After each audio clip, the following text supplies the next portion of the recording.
So why do we learn mathematics? Essentially for three reasons: calculation, application, and last, and unfortunately least in terms of the time we give it, inspiration. Mathematics is the science of patterns, and we study it to learn how to think logically, critically, and creatively. But too much of the mathematics that we learn in school is not effectively motivated.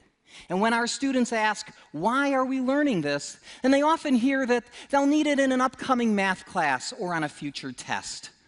But wouldn't it be great if every once in a while we did mathematics simply because it was fun or beautiful or because it excited the mind? Now, I know many people have not had the opportunity to see how this can happen, so let me give you a quick example with my favorite collection of numbers, the Fibonacci numbers. Yeah, I already have Fibonacci fans here. That's great. Now, these numbers can be appreciated in many different ways. From the standpoint of calculation, they're as easy to understand as 1 plus 1, which is 2.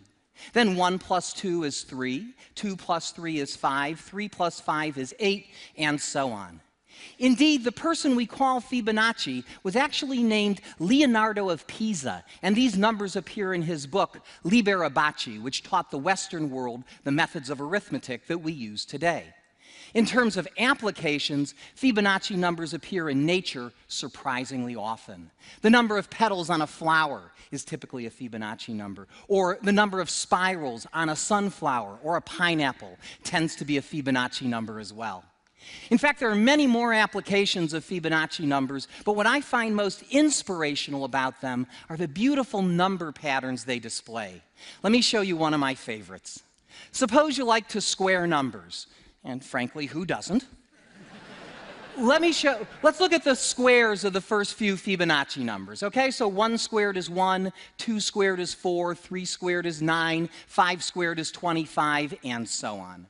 All right, now, it's no surprise that when you add consecutive Fibonacci numbers, you get the next Fibonacci number, right? That's how they're created. But you wouldn't expect anything special to happen when you add the squares together. But check this out. 1 plus 1 gives us 2, and 1 plus 4 gives us 5. And 4 plus 9 is 13, 9 plus 25 is 34, and yes, the pattern continues. In fact, here's another one. Suppose you wanted to look at adding up the squares of the first few Fibonacci numbers. Let's see what we get there. So 1 plus 1 plus 4 is 6. Add 9 to that, we get 15.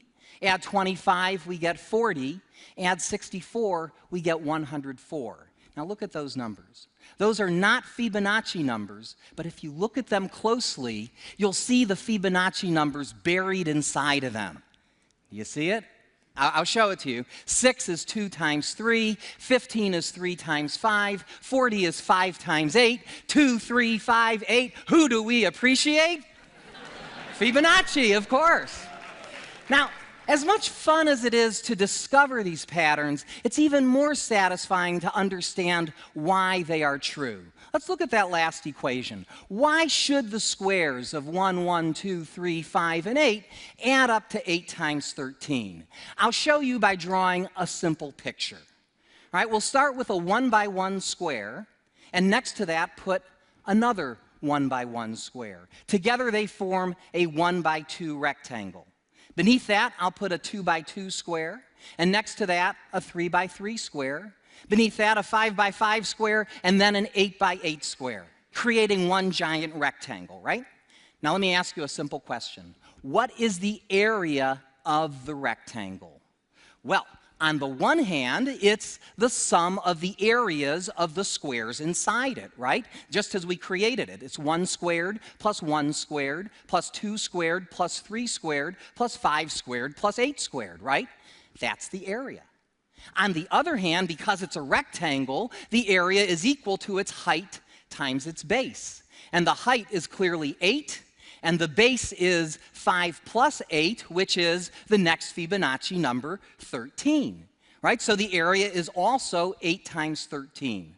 Since we've correctly calculated the area 2 different ways, they have to be the same number. And that's why the squares of 1, 1, 2, 3, 5, and 8 add up to 8 times 13.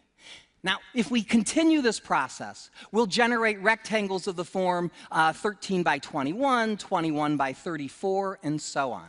Now, check this out. If you divide 13 by 8, you get 1.625. And if you divide the larger number by the smaller number, then these ratios get closer and closer to about 1.618, known to many people as the golden ratio, a number which has fascinated mathematicians, scientists, and artists for centuries. Now, I show all this to you because, like so much of mathematics, there's a beautiful side to it that I fear does not get enough attention in our schools. We spend lots of time learning about calculation, but let's not forget about application, including perhaps the most important application of all, learning how to think. If I could summarize this in one sentence, it would be this: mathematics is not just solving for X, it's also figuring out why. Thank you very much.